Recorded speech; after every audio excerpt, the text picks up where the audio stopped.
dans la dernière demi-heure des présentations, après les présentations. Donc, bien entendu, dans ce chat, nous comptons sur vous pour la teneur de vos propos. Voilà, donc pas de propos discriminatoires, pas d'insultes, on reste cordial.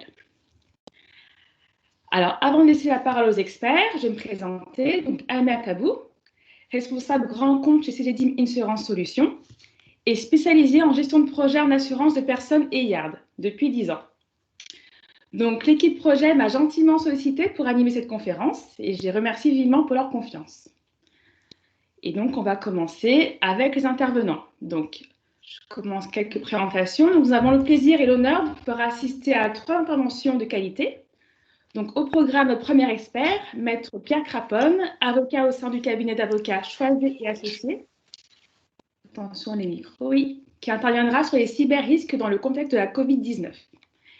Puis après, on aura une deuxième présentation de Maître Enzio Del Masso, avocat au sein du cabinet d'avocats Stevenson Hardwood, sur le sujet de l'assurance de crédit, quelle solution pour la relance.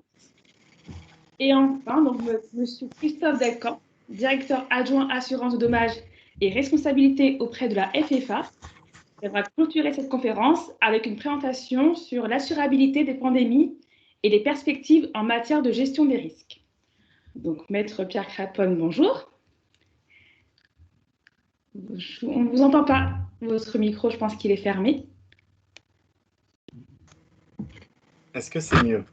C'est mieux, tout à fait. Parfait. Donc, on vous laisse la parole. Donc, bonjour. Bonjour, merci de votre invitation. Donc effectivement, je suis avocat associé au sein du cabinet Choiset Associés. Je suis par ailleurs DPO externalisé.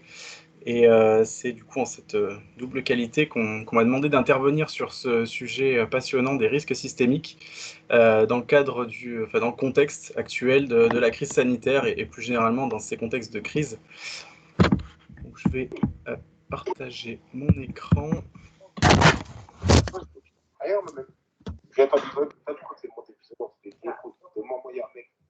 Attention le micro.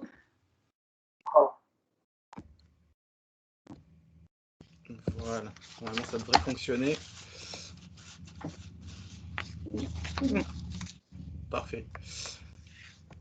Donc on m'a demandé justement d'intervenir sur plus spécifiquement parmi les risques systémiques. Donc on verra, j'espère qu'à la fin de cette intervention, vous pourrez apprécier ce qu'est un risque systémique et voir si justement les cyber-risques en font partie.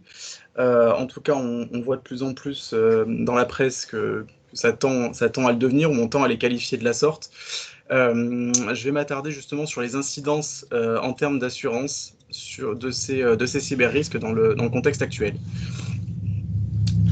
Donc le premier impact, avant de rentrer dans le vif du sujet, le premier impact évident, c'est justement le risque cyber des assurés, et je vous parlerai de cyberassurance, bien entendu.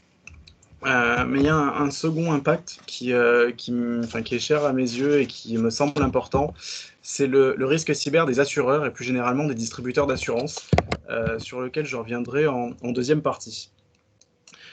Dans le contexte actuel de la crise, donc on voit effectivement, comme je disais, on parle beaucoup de risques systémiques, de cyber-risques systémiques. On nous dit à tout va que la prochaine guerre sera une cyber-guerre, on nous parle de cyber-pandémie. Donc c'est des termes qu'on voit apparaître de plus en plus régulièrement, et effectivement, ce risque cyber se développe de plus en plus. Il suffit de regarder l'actualité, les hôpitaux qui sont régulièrement victimes de cyberattaques, qui subissent des ransomware, je reviendrai dessus également. Même encore plus récemment, l'incendie d'OVH, qui n'est pas lié à la crise Covid-19, mais qui effectivement fait partie de ces événements d'actualité qui nous poussent à nous interroger sur l'impact de ces cyber-risques et sur justement cette question de la cyberassurance, sur laquelle je vais revenir plus en détail. Ce qu'il faut savoir sur les cyber-risques, et c'est toute la difficulté de ces risques en termes d'assurance, c'est que c'est ce que je qualifie des risques d'opportunité. Donc c'est des risques qui sont difficiles à anticiper, puisque justement c'est le principe de ces risques, c'est que les cyberattaquants, alors on verra qu'il n'y a pas seulement le hacker qui vient s'introduire dans un système d'information, mais effectivement, pour ce qui est de ces cyberattaques, elles sont fondées sur justement l'exploitation d'une faille. Alors on pense tout de suite à l'exploitation d'une faille informatique, et c'est effectivement la principale source de ces cyberattaques. C'est un hacker qui va identifier une faille, qui va s'introduire dans le système, et qui va effectivement derrière pouvoir ou le corrompre, ou subtiliser des informations, ou le détourner, ou le bloquer, selon le type d'attaque qui sera à l'œuvre. Mais ces cyberattaques, et c'est là où le bât blesse, c'est qu'elles n'exploitent pas seulement des failles informatiques, elles exploitent toutes sortes de failles.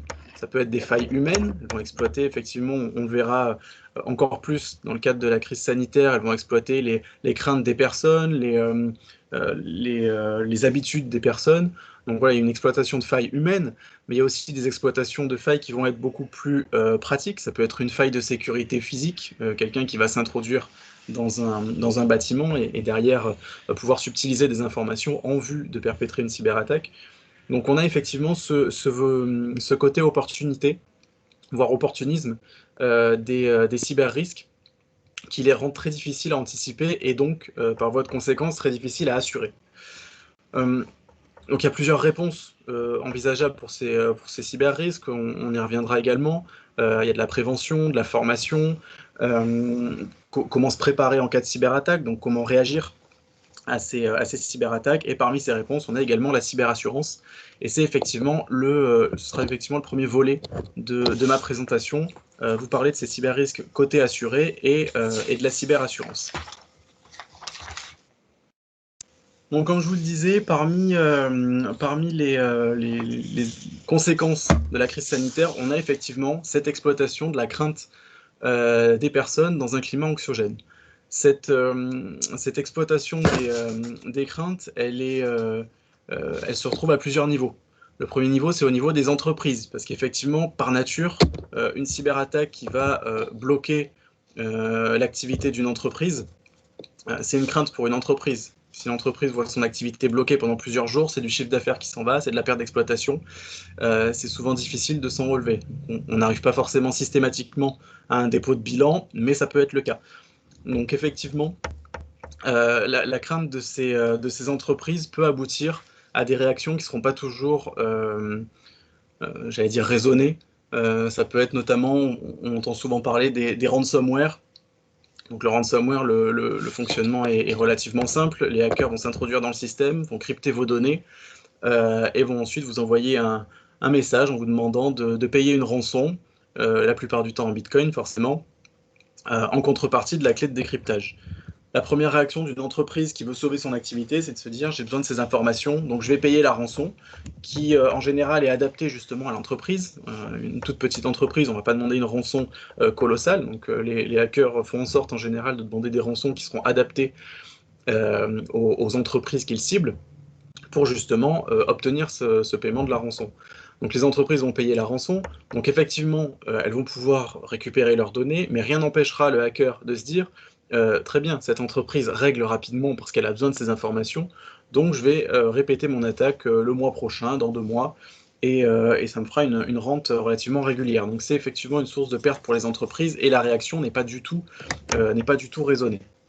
Donc attention à ces réactions rapides. Ensuite, au-delà de la crainte des entreprises, on a également les craintes des personnes. Et on l'a vu avec le début de la crise Covid-19, tout le monde voulait se tenir informé de la propagation du virus dans le monde. Donc on avait énormément de sites internet avec des maps monde où on pouvait suivre en temps réel l'évolution du virus dans chaque pays. Sauf que là aussi, c'est une source... c'est une cible de choix pour les hackers, puisqu'ils vont pouvoir crypter, intégrer dans ces sites internet ou dans ces logiciels des malwares, des logiciels malveillants, qui vont derrière s'infiltrer dans tous les ordinateurs des personnes physiques. Donc on ne va pas forcément avoir de conséquences immédiates, mais derrière ça peut être des attaques silencieuses où on va un jour demander à des milliers, voire des centaines de milliers d'ordinateurs d'envoyer une requête vers une cible particulière, qui peut être un assureur, qui peut être une banque, qui peut être un organisme de l'État, et effectivement saturer ce serveur et le craquer. Donc là encore, on va exploiter l'anxiété des personnes, la peur des personnes pour perpétrer une cyberattaque. La principale conséquence qu'on a pu constater, c'est effectivement la conséquence du télétravail. Alors le télétravail a entraîné deux conséquences. La première, évidente en termes de sécurité informatique, puisqu'on se retrouvait, on était dans une situation où la plupart des entreprises avaient des systèmes informatiques relativement sécurs, avec des équipes informatiques dédiées, etc., qui pouvaient réagir rapidement. Et on se retrouve avec du télétravail qu'on doit mettre en place à marche forcée. Donc, ce qui veut dire donner accès aux salariés, aux logiciels métiers des entreprises via leurs ordinateurs personnels. Or, on ne peut pas avoir le contrôle sur ces ordinateurs personnels, sur la sécurité de ces ordinateurs personnels. Et là aussi, c'est des failles de sécurité qui ont pu être exploitées ou qui sont peut-être même encore exploitées par des hackers qui n'ont pas nécessairement lancé leur attaque, et c'est un point sur lequel je reviendrai après, qui n'ont pas encore nécessairement lancé leur attaque, mais qui peuvent attendre le moment propice, le moment où l'entreprise sera un peu plus florissante, où elle aura un peu plus les moyens de régler une rançon rapidement, ou même attendre le moment où cette entreprise bénéficiera d'une cyberassurance pour éventuellement soutirer les fonds directement auprès de l'assureur, ce qui n'est pas automatique, je tiens à le préciser, c'est pas parce qu'on est assuré via une police cyber qu'on peut payer la rançon et se dire que l'assureur le réglera derrière. On y reviendra également. Donc voilà, première conséquence immédiate du télétravail, les défaillances de sécurité parce qu'on a été obligé de mettre ce télétravail en place à marche forcée. On constate actuellement une deuxième conséquence qui n'était pas forcément soupçonnée à la base, c'est l'augmentation de la liberté donnée aux salariés. Je m'explique, on a énormément de personnes, enfin d'entreprises, qui constatent que des salariés ont posé leur démission en fin de confinement ou en début de déconfinement, et qui s'installe, qui lance une activité directement concurrente en contactant tous les clients. Donc, on est clairement sur du détournement de données. Les salariés s'en vont avec les informations de l'entreprise. Ça peut être des informations sur les clients, ça peut être des informations sur les produits, ça peut être des informations sur les pratiques commerciales. Donc là aussi, c'est du détournement de données qui, cette fois, est malveillant et vient de l'intérieur. C'est des salariés qui utilisent ces informations à mauvais escient. Et effectivement, c'est là aussi une des conséquences du télétravail. On a eu plus de liberté, on s'est dit qu'on pouvait faire les choses par soi-même, qu'on pouvait lancer une entreprise avec les informations qui étaient à notre disposition. Donc pourquoi pas, effectivement, devenir son propre patron, et on le constate, effectivement, on a de plus en plus de dossiers de cette nature. Je parlais en introduction des attaques perpétrées contre les hôpitaux. Donc on a effectivement depuis la rentrée, depuis début janvier, une multiplication assez colossale des attaques par ransomware contre les hôpitaux. C'est quelque chose qui est immoral, etc. Ça, on ne reviendra pas dessus, on est totalement d'accord. Mais encore une fois, ça montre bien l'opportunisme des hackers qui utilisent les failles. Là aussi, on a une faille humaine, mais aussi matérielle, puisque les hôpitaux sont en général pas forcément très bien équipés en termes de sécurité informatique. Ne serait-ce qu'au niveau des mots de passe, on est dans des environnements en flux tendu, donc on ne peut pas avoir des mots de passe avec les double sécurité, etc., comme on peut l'avoir dans d'autres entreprises, parce qu'on a besoin d'avoir les informations rapidement. Donc là aussi, c'est des failles que les hackers exploitent assez facilement. Et on sait très bien que si on n'a pas les informations rapidement, il y a des vies qui sont en jeu. Donc là aussi, les hôpitaux peuvent être amenés à payer les rançons assez rapidement par besoin d'activité, tout simplement. Donc voilà pour l'exploitation de ces craintes. Donc le risque cyber a bien évidemment augmenté durant cette année 2020. Il y a qu'à regarder je regardais encore ce matin une analyse des montants moyens des ransomware qui ont été multipliés par 3 entre 2019 et 2020. Donc on voit bien que ce risque est réel et ce risque tend à s'accroître. La difficulté, c'est que même si on a d'autres sujets actuellement sur la table, on a les pertes d'exploitation liées au Covid, pour tout ce qui est tous les établissements qui sont fermés. Du côté du monde de la santé, on a effectivement ce besoin de poursuivre l'activité. On n'a pas ni le temps, ni les moyens, ni les ressources humaines et financières de s'intéresser à la sécurité informatique, à la conformité au RGPD, ni à la prévention contre les cyber-risques. Et pourtant, les violations de données deviennent de plus en plus complexes. J'en parlais tout à l'heure, on a les hackers qui développent des méthodes de plus en plus complexes et de plus en plus précises pour attaquer des entreprises. Ils vont se fonder sur de l'ingénierie sociale, ils vont adapter leur logiciel malveillant également en fonction de leur cible. On a également un défaut évident de formation et de sensibilisation en interne des salariés. Près de 50% des cyber-risques sont dus à une défaillance humaine. Donc ça va être le salarié qui clique sur le mauvais mail, le salarié qui met la mauvaise clé USB dans l'ordinateur du bureau. Des choses qui peuvent paraître anodines, mais qui effectivement à la fin ont des conséquences assez catastrophiques. Le dernier sujet sur lequel je voudrais revenir sur cette question des cyber-risques, c'est effectivement le délai qui peut exister, j'en parlais tout à l'heure, entre le début de l'attaque et le moment où elle va se déclencher. On a en moyenne 201 jours entre le début de l'attaque et la détection effective d'un piratage. Donc là, c'est des délais qui effectivement apparaissent comme ça très longs, mais c'est la réalité. On peut très bien avoir un hacker qui va s'infiltrer dans un système informatique, donc on considère que c'est le début du piratage, puisqu'on a effectivement une corruption du système d'information et potentiellement des données, et rester comme ça, silencieux pendant des mois, et de ne donner aucun signe de sa présence. Et à ce moment-là, l'objectif peut être varié, ça peut être simplement la subtilisation d'informations. Donc le hacker va se nourrir des informations qu'il va pouvoir collecter pour derrière, effectivement, se faire passer pour un des salariés, se faire passer pour le dirigeant de l'entreprise et soutirer des informations. Ça peut être également, comme je le disais tout à l'heure, diffuser un logiciel malveillant en vue d'une attaque d'ampleur quelques mois plus tard. Les possibilités sont multiples. Donc là aussi, en termes d'assurance, c'est relativement compliqué, puisqu'on va avoir des problématiques d'imputabilité, des problématiques de responsabilité. Est-ce que c'est l'entreprise qui était responsable parce qu'elle n'avait pas suffisamment sécurisé son système d'information? À quel moment on va prendre en compte cette défaillance de sécurité? C'est là aussi des sujets qui se posent en termes de cyberassurance. Le sujet de la cyberassurance, à mes yeux, il est réel, mais il ne doit pas être considéré comme une fin en soi. Dans le sens où, c'est ce que je disais tout à l'heure, on ne doit pas se dire j'ai une assurance cyber, je peux faire à peu près ce que je veux, mon assureur payera derrière. C'est pas du tout le cas. Il faut avoir une véritable démarche et prendre en compte toutes les réponses qui peuvent être faites au cyber-risque.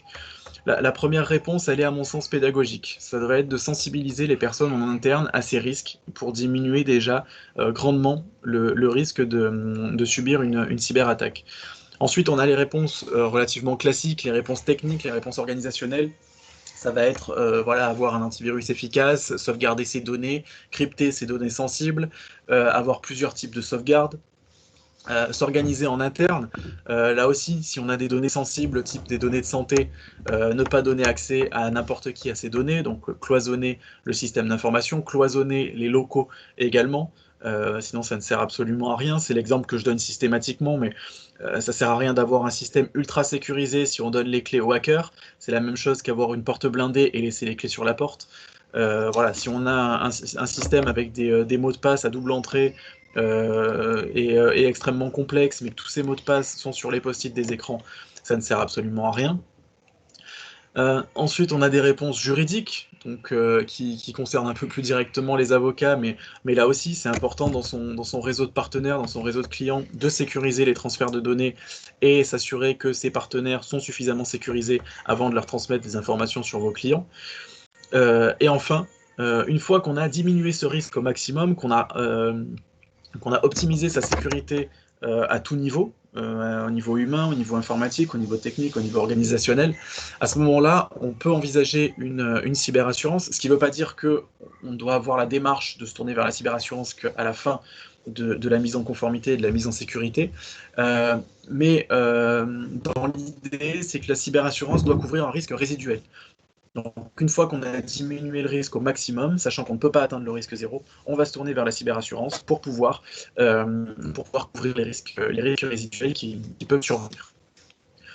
Donc voilà pour ce premier impact, le risque effectivement cyber des assurés qui est augmenté nécessairement avec la crise sanitaire, mais qui n'est pas une conséquence directe de la crise sanitaire. Parce qu'on a pu me demander aussi régulièrement, est-ce que la pandémie est une exclusion automatique des polices cyber?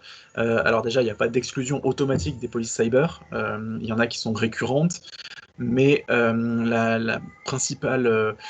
enfin, ce qu'il faut garder à l'esprit sur les polices cyber, c'est que c'est véritablement un contrat sur mesure et qui doit être sur mesure. S'il n'est pas sur mesure, il ne sera pas forcément très efficace.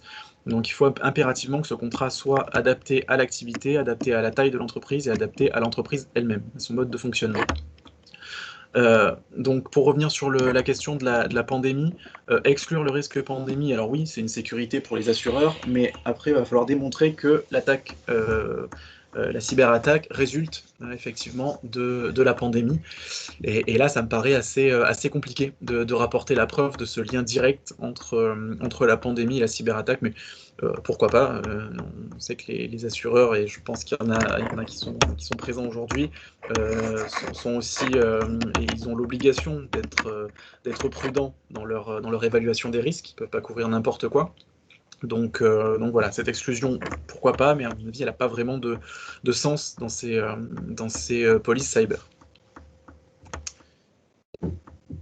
Ensuite, deuxième volet de ma présentation, qui va un petit peu au-delà de la cyberassurance, donc complètement au-delà, c'est le risque cyber des assureurs, et j'ai mis assureurs entre guillemets, parce que j'entends par là tous les distributeurs d'assurance. Pourquoi ces distributeurs sont particulièrement ciblés par ces risques? Je vais essayer d'être rapide parce que je vois que l'heure tourne. Pourquoi ces assureurs sont particulièrement tournés? Alors déjà, on voit que les assureurs utilisent de plus en plus le digital, ce qui fait d'eux une première cible, mais à la limite comme tous les autres commerçants. Ensuite, on a l'entrée en vigueur de la DDA, qui implique effectivement un besoin d'être informé pour informer. La DDA promeut la collecte d'informations massives pour donner un conseil adapté aux assurés. Conséquence, les distributeurs d'assurance au sens large, courtiers, agents généraux, compagnie, vont collecter un maximum de données sur leurs assurés pour leur dispenser un conseil adapté. D'une manière générale, et ça ne touche pas que l'assurance, les données sont devenues le premier actif d'une entreprise. Sauf qu'on a beaucoup de mal à valoriser les données. Je vous ai mis quelques exemples, c'est des montants qu'on peut trouver sur le dark web, puisqu'on a des sites effectivement de vente de données en ligne. Plus on va avoir d'informations sur une personne, plus ça va avoir de valeur pour un hacker. Après, valoriser une donnée, et les polices de cyberassurance ne le font pas, parce qu'elles n'indemnisent pas la perte des données elles-mêmes, vont indemniser les conséquences de ces pertes de données. Mais quoi qu'il en soit, les assureurs collectent énormément de données. Donc c'est des cibles qui ont une extrême valeur pour les hackers.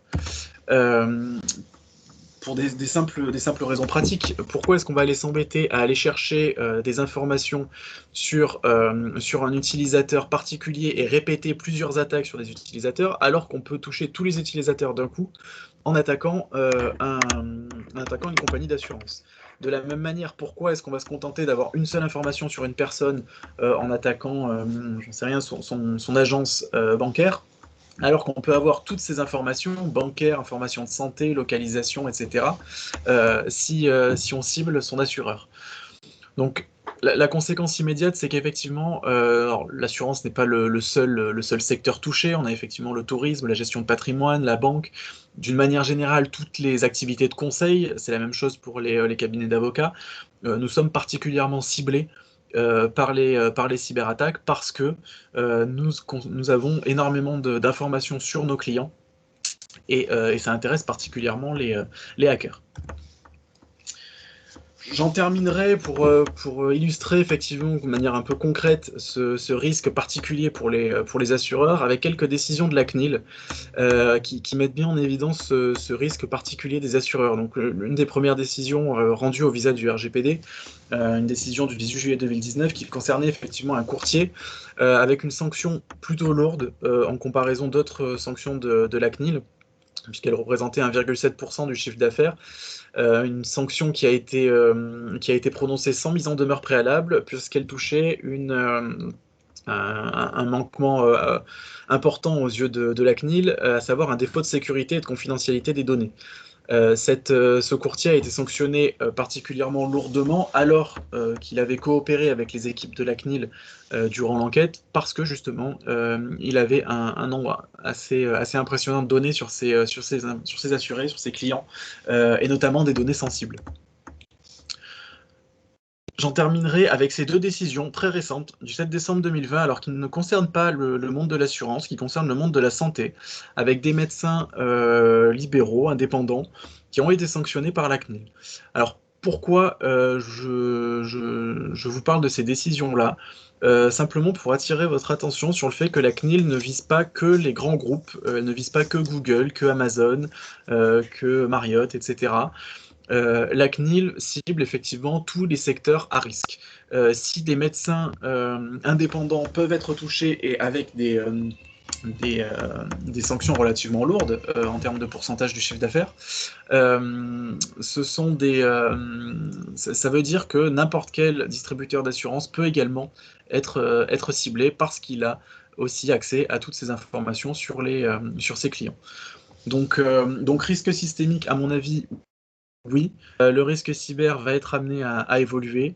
On est encore à la jeunesse de ce risque-là. Mais effectivement, la crise sanitaire a largement augmenté ce risque. Et les renouvellements d'ailleurs de police sont assez compliqués de ce que j'entends.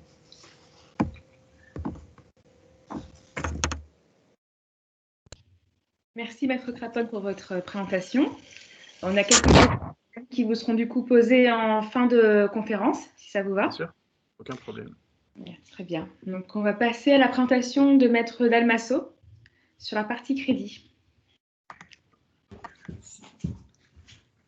Bonsoir, donc Isio Dalmasso, je suis collaborateur senior au sein du cabinet Stevenson Harwood et je m'occupe de financement d'actifs, notamment de financement de navires et avions.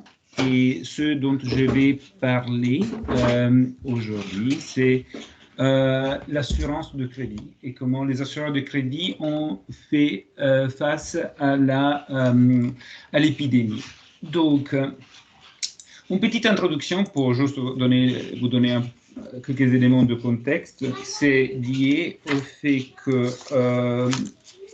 peut-être vous ne le savez pas, mais un des effets les plus évidents de la pandémie a été la suspension, on peut dire brutale, des activités touristiques, et donc restaurants, bars, hôtels, et aussi des activités liées au voyage et des croisières. Pour ce qui concerne le secteur de la croisière en particulier, la chute a été extrêmement brutale, avec une suspension totale des voyages et une suspension aussi, et une chute brutale des recettes qui a causé énormément de problèmes en termes de trésorerie des sociétés. Or,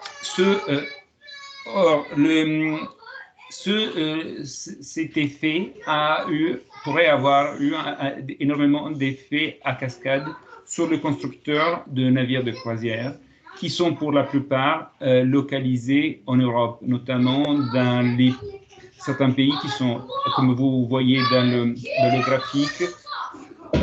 graphique ici, l'Italie, Allemagne, France, Finlande et Norvège.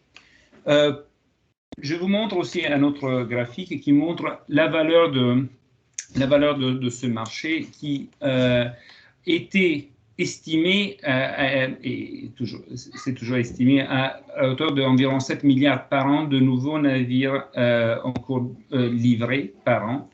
Et selon le modèle qui ne correspond plus à la réalité aujourd'hui, ça c'est la croissance qu'on s'imaginait avoir le marché de la croisière dans le monde, avec une croissance qui était estimée à la hauteur de 144% sur moins de 10 ans. Donc, ce qui est, et aussi vous voyez comment on imaginait que les nombres de passagers devaient continuer à monter à la hauteur d'environ 70 et même plus, selon certaines estimations, % de passagers par rapport à 2009. Donc, le problème de la pandémie a eu un effet immédiat sur la suspension des recettes et les constructeurs et les sociétés de croisière se sont trouvés à faire face à une vraie question existentielle parce que, comme vous pouvez imaginer, une société de croisière consomme énormément d'argent en termes de trésorerie et donc elle ne pouvait plus, elle n'était plus capable de maintenir, de gérer leur activité quotidienne, même en absence de clients, et rembourser les dettes. Or, pourquoi on parle de ça dans le contexte de ce mardi de l'assurance? C'est parce que, comme vous voyez dans ce graphique que j'ai essayé de maintenir le plus simple possible, les financements de navires de croisière sont aujourd'hui possibles exclusivement grâce à l'intervention des agences de crédit export, donc des assureurs qui garantissent aux banques qui prêtent aux emprunteurs qui sont des sociétés de croisière des sommes d'argent considérables qui peuvent facilement atteindre le milliard d'euros par projet. Et donc, c'est un instrument qui est aujourd'hui fondamental et sans lequel on ne pourrait pas avoir de construction navale en Europe. Maître Delmas, excusez-moi, on nous demande si vous pouvez mettre votre PowerPoint en diaporama pour qu'on puisse voir les chiffres. Voilà. Merci. Vous les voyez comme ça? Oui, je pense que ce sera peut-être plus lisible. Merci beaucoup. Non, tac. Et là, c'est... Donc, la structure de financement qui est très simple, et en réalité, c'est beaucoup plus un peu plus complexe que ça. Donc, nous avons les agences de crédit export qui émettent des polices d'assurance en faveur des banques qui prêtent de l'argent à l'emprunteur, le borrower en anglais. Pourquoi l'assurance de crédit est indispensable? Pour plusieurs raisons. En premier lieu, parce que l'assurance de crédit permet aux banques de réduire, selon la réglementation bancaire qui leur est applicable, les engagements de réserve de fonds propres qu'elles doivent mettre d'un côté chaque fois qu'elles autorisent une opération de financement. Et donc, ça permet de libérer des ressources au sein de la banque et donc ça permet de réduire le coût pour le client. Deuxième chose, c'est que une assurance de crédit de ce type est émise par des organismes privés ou publics mais en tout cas qui agissent pour le compte d'un État souverain. Ça, c'est le cas pour SACE, l'agence de crédit export italienne, mais c'est pareil en Norvège, pour GIEC, et aussi en France, c'est un peu différent, mais des entités type BPI France ou la COFAS. Et donc, du point de vue de la banque, la présence d'une assurance de crédit de ce type permet de refocaliser le risque, qui n'est plus un risque strictement lié à l'entité corporate de l'emprunteur, mais d'une certaine manière, ça devient un risque pays, c'est-à-dire que c'est un risque sur la solvabilité, à la fin des comptes, de l'entité souveraine qui se trouve derrière l'assureur.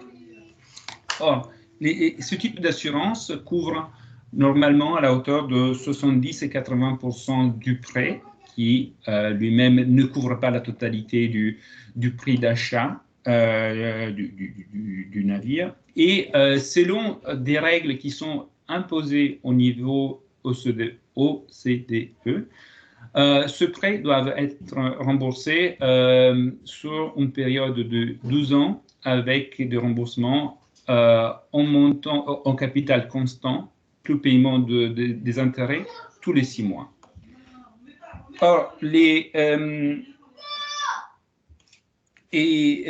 donc, s'agissant de plus en particulier donc de la pandémie, ce qui s'est passé l'année dernière, c'était que la chose intéressante pour traiter du sujet de comment les assureurs ont su se réinventer dans le contexte d'un risque systémique, on peut commencer déjà à dire que le risque de la pandémie n'était pas un risque normalement couvert par ce type de produit, par ce type d'assurance, parce que les assurances normalement couvrent juste le remboursement du prêt par l'emprunteur. Mais l'année dernière, exactement il y a 1 an, face à la énormité et la difficulté de la situation, qui aurait pu avoir causé disons, un risque systémique, mais sur l'industrie de la construction navale en Europe, et avec des effets à cascade très importants sur les emplois dans les pays concernés, et aussi sur les banques qui avaient prêté de l'argent aux entreprises, aux sociétés de croisière qui ont été frappés par la crise liée à la Covid. Les gouvernements allemands, italiens, français et norvégiens et finlandais ont agréé dans un délai très très court un accord cadre qui a été ensuite adopté par toutes les agences de crédit export pour permettre une suspension des obligations de remboursement des prêts garantis par les agences concernées et avec une suspension totale du remboursement du capital pour 1 an et avec seulement une obligation de payer des intérêts. Ce mécanisme qui s'appelle le Debt Holiday Principles, c'était un engagement sur base, une entente, ce n'est pas vraiment un traité international, c'était quelque chose qui a été promu par des gouvernements souverains, par des États, en plus des États européens, mais qui a été d'une certaine manière ratifié par les agences de crédit export, donc par les assureurs de crédit des États, les principaux exportateurs de ce type de produits. Et c'est quelque chose qui a en effet vraiment évité l'effondrement de l'industrie de la croisière, de l'industrie de la construction navale en Europe et, dans une certaine manière aussi, éviter des pertes significatives chez les banques prêteuses.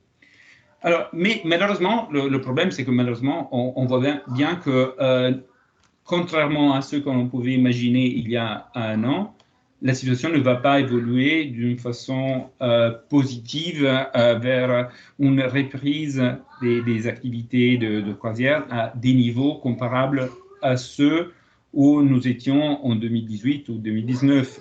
Et c'est encore plus difficile d'imaginer de revenir à des perspectives de croissance telles celles qu'on imaginait ou envisageait en 2016. Mais c'est pour ça que l'élément, là, dans ces jours-ci, on arrive effectivement à la échéance du standstill, de la debt holiday, on l'appelait comme ça, d'1 an de remboursement du capital. Et à nouveau, les mêmes assureurs qui avaient été extrêmement capables de réagir, de s'inventer, d'arriver à coopérer entre des organismes et créer cette coopération entre des États et des organismes qui, d'une certaine manière, sont aussi des concurrents, assez, engagés dans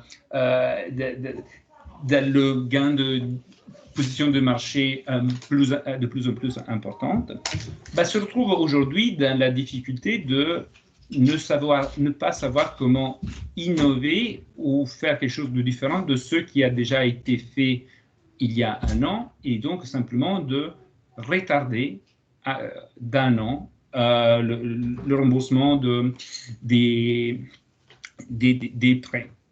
Une des conditions qui a été imposée en 2020 et qui va être renouvelée cette année, en 2021, c'est la demande de ne pas annuler les commandes de navires en cours de construction. Parce que l'objectif principal de ce type de cadre réglementaire qui a été mis en place, c'est la sauvegarde des emplois et de la construction et du savoir-faire de la construction navale. Donc là, je pense que c'est un exemple assez intéressant de comment des assureurs ont pu faire face à ce qu'on peut appeler comme un risque systémique ou au moins à une situation où il y avait un risque du collapse d'un système, au moins tel qu'on le connaissait avant, et ont su trouver des solutions assez innovantes et intéressantes pour permettre de faire face à une situation de très grande difficulté. La question aujourd'hui, donc, ce type de mécanisme qui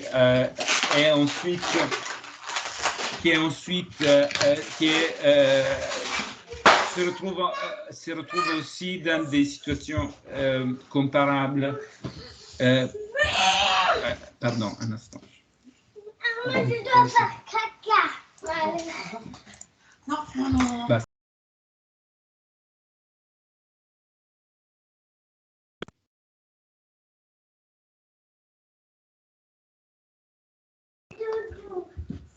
Oui, pardon.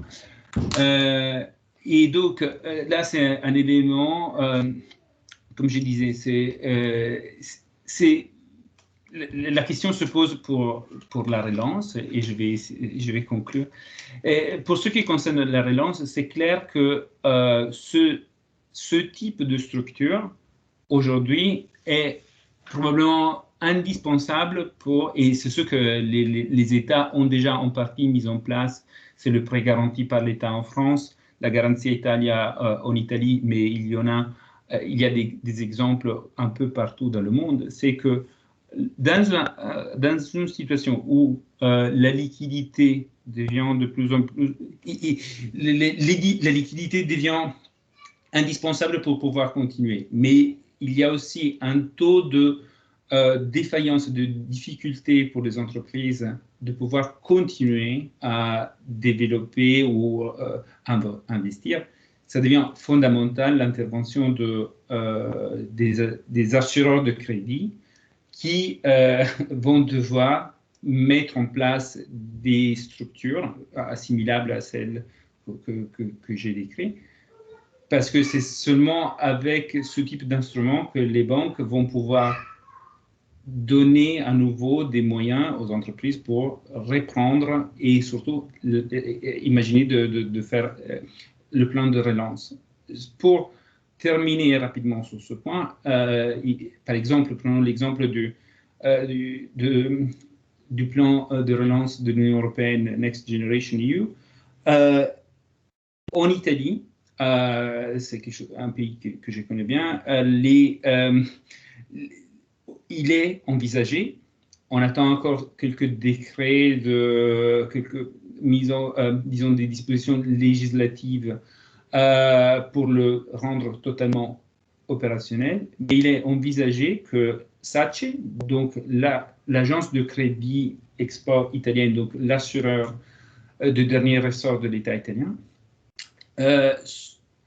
met en place des produits, des assurances, justement pour permettre aux entreprises de pouvoir bénéficier d'un accès au crédit auquel elles ne pourraient pas accéder en absence d'un garant comme peut être l'État. Le revers de la médaille, c'est que ce type de produits ont un effet très immédiat et lourd sur la dette des États, parce que clairement c'est de la dette publique, celle dont on parle. Et donc, il faudra aussi voir les économistes vont se poser la question de si c'était correct ou pas de le faire, mais à court terme, il semblerait qu'il y a très peu d'alternatives pour pouvoir imaginer un plan de relance. Voilà. Allô? Oui. Merci pour votre intervention. On aura aussi donc des questions. D'ailleurs, n'hésitez pas à indiquer vos questions dans le chat. Hein. On aura une question notamment sur la coassurance qu'on abordera du coup en fin de conférence. Et donc la dernière intervention, donc c'est Monsieur Delcan. D'ailleurs, donc j'ai fait apparemment une erreur sur le sujet. Donc Monsieur Delcan, je vais peut-être reprendre le sujet. Et la parole est à vous. Voilà, bonjour à tous. Oui, non, c'était sur la définition, pardon, sur la thématique de mon intervention. Effectivement, je n'interviens pas sur le risque de pandémie, mais sur les risques majeurs.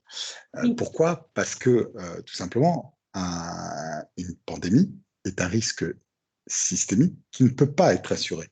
La base de l'assurance, c'est la mutualisation. C'est-à-dire que la somme des primes des contrats souscrits doit pouvoir payer les sinistres individuels survenus pour ces contrats. Si tous les contrats déclenchent en même temps, exemple de la pandémie qui est intervenue à partir de mars dernier, vous pouvez bien comprendre de manière très simple que la somme des primes collectées ne sera pas suffisante pour payer tous ces sinistres. Et donc, cette pandémie risque de générer des faillites et donc un risque systémique pour les assureurs. Donc, c'est pour ça que ce qui est clé, c'est que je ne voulais pas intervenir sur la pandémie, puisque ce n'est pas assurable. Et c'est vraiment un point qui est clé à avoir en tête et qui a généré un grand nombre de discussions, notamment à partir d'avril-mai, quand certains clients se croyant couverts en perte d'exploitation suite à la pandémie ont découvert en fait qu'ils ne l'étaient pas. Alors c'est vrai, et là il faut balayer devant notre porte, que les assureurs n'ont pas forcément été très clairs dans leur communication et qu'également certains contrats d'assurance n'étaient pas non plus très clairs en termes de rédaction de l'exclusion.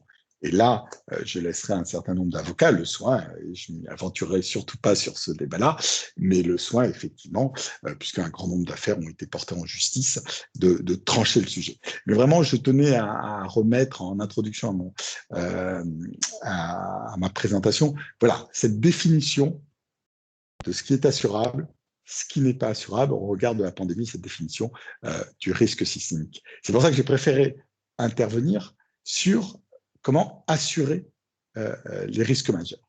Alors, avant de rentrer dans cette présentation, et à 19h50, je vais essayer de la faire assez rapide, simplement quelques chiffres clés quand même sur la FFA.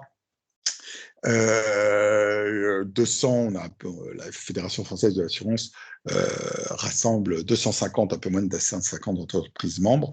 Simplement, je voulais vous apporter une précision. C'est pour ça que j'ai présenté ce slide.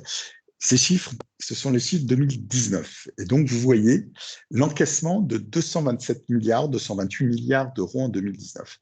Et j'irais comme un peu l'industrie des bateaux ou d'autres industries. En 2020, on a eu les chiffres la semaine dernière, l'encaissement global de l'assurance en France a diminué. On est passé à 200 milliards, vous vous rendez compte, un impact de plus de 10%, principalement en assurance vie, en raison d'une décollecte massive de ces produits. Donc, c'est un point clé parce que ça vous présente également l'impact très fort de cette pandémie sur le secteur de l'assurance. Heureusement, on n'a pas encore été hacké, donc il n'y a pas non plus d'assureurs qui ont eu des problèmes. Peut-être s'il y en a eu un seul en France, il y en a eu un gros aux États-Unis, mais heureusement, ce risque d'attaque cyber n'a pas eu d'impact sur le secteur de l'assurance, comme ça peut en avoir malheureusement, comme vous l'a indiqué Maître Craponne tout à l'heure, sur d'autres secteurs d'activité. Donc voilà, c'est quelques chiffres que je voulais vous présenter en premier. Si je reviens à la problématique du risque et de l'assurabilité des risques majeurs. J'ai essayé de lister, et certains, on les oublie. Moi-même, je ne les avais plus forcément en tête. On oublie certains risques, puisque l'assurance a toujours su accompagner le développement économique. Vous êtes étudiant à l'ENAS pour un grand nombre qui m'écoutait. Si vous avez un cours sur l'histoire de l'assurance, on a pu vous parler du prêt La Grosse Aventure qui a permis le développement de l'assurance maritime. Au milieu du 19e siècle, ça a été tout le développement de l'assurance incendie pour aider au développement de l'industrie, filature, charbonnière, etc. Au début, je dirais au milieu des années 30, ça a été, et surtout dans les années 50, ça a été aussi l'accompagnement de la RC obligatoire en assurance auto. Bref, l'assurance a toujours su être à côté des clients. Et notamment, ça a été le cas dans le cadre d'un certain nombre de risques. Alors, on a été un petit peu poussé par le législateur, et le premier de ces risques, c'est les risques technologiques. Je ne sais pas si vous l'avez tous en tête, mais depuis la loi de 2003, la loi dite Bachelot, il y a une obligation, lorsque vous souscrivez un contrat d'assurance multirisque habitation, vous êtes couvert obligatoirement sur les conséquences des risques technologiques. Et ces risques ou cette couverture obligatoire est la conséquence de la catastrophe d'AZF le 21 septembre 2001, qui a entraîné un grand nombre de blessés, de morts. Malheureusement, il y a eu 31 morts, une estimation du coût des dommages de 2,5 milliards. Donc, on est vraiment sur des conséquences très élevées en termes de coûts. Et désormais, le législateur est venu imposer ce type de couverture lorsqu'il y a des dommages qui résultent d'un événement au sein d'une installation classée ou d'installation ou un autre type d'installation, et lorsqu'elle touche plus de 500 habitations. Donc, vous voyez, malheureusement, on dit souvent, et c'est Machiavel qui écrit, que l'homme ne sait pas prévoir la tempête par jour de beau temps. C'est un peu le cas dans ce que je vais vous présenter au fil de cette présentation. Le risque technologique, c'est suite à la couverture et à la garantie d'AZF. Elle n'a pas joué lors du dernier gros événement en France, qui est la catastrophe de Lubrizol, puisqu'il n'y a pas eu le seuil des 500 habitations qui ont été touchées. Et le point important, excusez-moi, sur le risque technologique, c'est de ne pas faire d'avance, c'est-à-dire que l'assureur habitation va immédiatement indemniser la victime sans attendre l'éventuelle identification du responsable et d'avoir un recours vis-à-vis du responsable. Juste pour votre information, la première condamnation en appel, ça a eu lieu 11 ans plus tard, 11 ans après l'explosion d'AZF, et qui a été même cassée en 2015, et il y a de nouveau une condamnation en 2017. Donc vous voyez, 16 ans pour avoir une décision définitive judiciaire, c'est un temps qui ne serait pas supporté par les assurés. Le deuxième risque auquel je voulais faire référence, c'est le risque de terrorisme.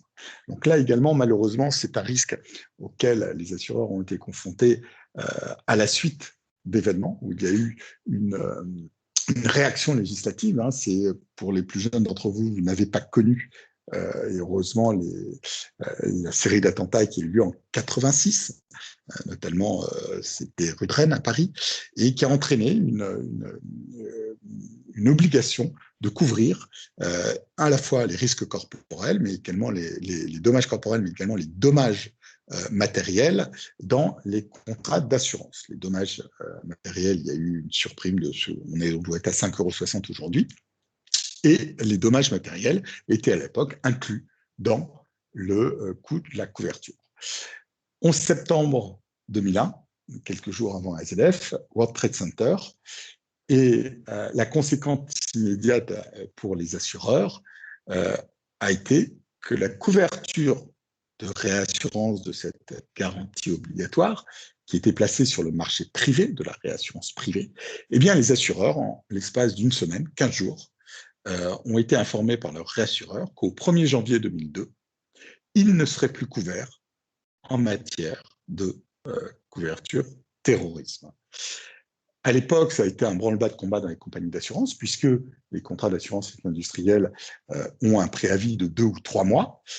Donc, il fallait surtout éviter de renouveler ce type de couverture, puisque s'ils étaient renouvelés, eh bien, à partir du 1er janvier de l'année suivante, ils ne seraient pas réassurés. Et à l'époque, je dirais qu'on est vivait dans un traumatisme de la survenance d'un attentat à la Défense, en plein cœur de Paris. On ne savait pas du tout comment les choses allaient évoluer. Donc, il y a eu des résiliations en masse avant le 1er octobre pour les contrats à préavis de 3 mois et avant le 1er novembre pour les contrats à préavis de 2 mois. Mais en parallèle à ça, le marché de l'assurance, je dirais, a poussé l'assurabilité de ce risque en mettant en place un système de pool que l'on appelle le GAREAT, le groupement d'assurance et de réassurance de l'assurance du terrorisme, et en l'espace donc de 2 mois, a mis en place un système qui permet d'apporter à l'époque une couverture de réassurance à cette couverture, avec un mécanisme d'abord d'une première ligne qui est partagée entre les assureurs. Au-delà d'un certain montant, c'est une cession auprès du marché de la réassurance. Et enfin, au-delà d'un certain montant qui doit tourner autour de 2,8 milliards aujourd'hui, eh bien, le risque est cédé à l'État. Donc là également, un mécanisme qui a permis de préserver, face à ces risques d'intensité, à ces risques majeurs, de préserver la sécurité financière des assureurs et donc la bonne couverture des assurés. Le troisième risque auquel je voulais faire référence, ce sont les risques naturels. On est obligé d'en parler, en plus avec l'actualité de la proposition de loi Baudu, fin janvier, qui va réformer, qui souhaiterait pousser des réformes du régime de l'assurance des risques naturels en France. Pour rappel, là également, on est en réaction. Loi de 82, suite à un certain nombre d'événements climatiques, je ne vais pas te parler de catastrophes naturelles, mais d'événements climatiques à la fin des années 70, qui n'étaient pas couverts par les contrats d'assurance, eh bien, le législateur a décidé d'imposer, de rendre obligatoire une couverture contre les catastrophes naturelles. Le coût de ce type de catastrophe, pour la plus récente, c'est Irma, le cyclone qui a touché les Antilles françaises en 2017, c'est un coût actualisé en euros d'1,9 milliard, et le coût des risques naturels la plus élevé que le régime a dû supporter, c'est en fait, en 2003, la sécheresse qui, en euros actualisés 2020, a coûté plus de 2 milliards d'euros. Donc, face à des enjeux d'intensité aussi importante, l'État a décidé de rendre obligatoire cette garantie adossée au contrat d'assurance dommage, de fixer tout le mécanisme de couverture, puisque les assureurs ne sont là que pour distribuer la garantie, mais également payer les sinistres, expertiser les sinistres, et développent depuis peu des mesures de prévention adossées, mais l'État fixe le taux de prime, 12%, fixe les franchises réglementaires, des franchises obligatoires tant sur les particuliers que sur les entreprises, fixe le fait générateur, puisque la garantie est délivrée à partir du moment où il y a publication d'un arrêté CatNat, fixe également donc les franchises, je les ai évoquées, mais fixe également les conditions de réassurance. Je vous ai parlé tout à l'heure du GAREAT avec un pool de co-réassurance spécifique. Là, il y a aussi des modalités de réassurance spécifique, puisque l'État a proposé aux assureurs, ce n'est pas obligatoire, cette couverture de réassurance, mais il y a 95%, je pense, du marché qui a opté pour cette couverture. Tout d'abord, il y a une protection par un contrat de réassurance en quote-part, à hauteur de 50-50 entre la CCR, la Caisse centrale de réassurance qui appartient à 100% à l'État, et l'assureur. Et au-delà d'un certain montant de perte totale pour l'assureur, il y a un stop-loss, donc une couverture spécifique, au-delà d'un certain montant des primes payées par l'assureur. Et bien là, on tombe dans une couverture de l'État. C'est une garantie illimitée de l'État sur ce type de garantie. Bien évidemment, cette couverture de réassurance a un prix, et notamment les 12% que je vous ai évoqués de surprime CatNat, il y en a 50% qui sont fléchés vers l'État, vers la CCR et vers l'État. Un dernier point, c'est sur les risques naturels. L'État a essayé, par la loi Barnier de 1995, d'instituer un lien entre régime d'indemnisation et prévention en modulant les franchises CatNat en fonction du nombre d'arrêtés CatNat et de la présence ou pas sur le territoire concerné d'un plan de prévention des risques. Ça ne fonctionne pas, clairement, et donc c'est un des points que l'on souhaite modifier dans le cadre de la proposition de loi Baudu que je vous ai évoquée. Risque technologique, risque de terrorisme, risque naturel. Il y a encore un risque auquel on ne pense pas forcément, c'est le risque nucléaire.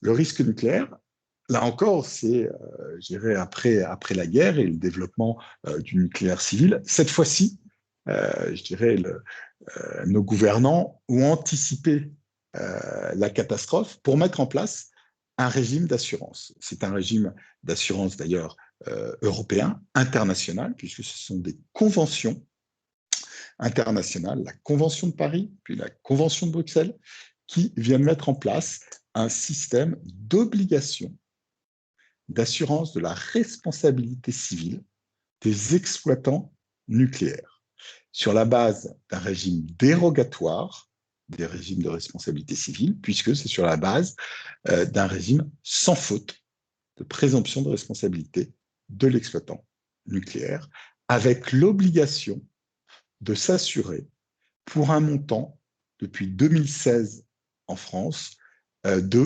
700 millions d'euros. Ce montant de 700 millions d'euros ne peut pas être supporté par un seul assureur, voire même par plusieurs assureurs dans le cadre d'une coassurance. Et donc, il y a eu la mise en place en France, mais également dans plus d'une vingtaine de pays, ça fait de ma part une quinzaine de pays, d'un pool également. Ce pool s'appelle Assuratome en France, qui vient mutualiser les capacités des assureurs et des réassureurs pour proposer cette capacité de 700 millions d'euros. Et au regard de l'importance de ce montant, de la difficulté de réunir une telle somme, il y a également des prises de participation entre les différents pools internationaux pour compléter ce montant de 700 millions d'euros.